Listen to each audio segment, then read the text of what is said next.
कितना हो दिन से तो रहे इंतजार, आज पकड़लू ह करे जा तू प्यार। 8 बजे तेल दो 10 बजे रेल दो, हमरो जवानी के तू सस्ता में सेल दो।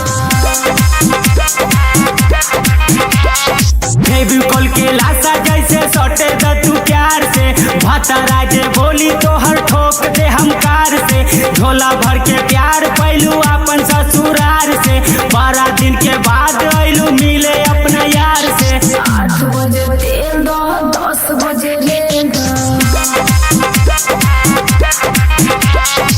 तोहरा जवानिया त लागौ रसगुल्ला, हमारा के दे तू आज खुलम खुला।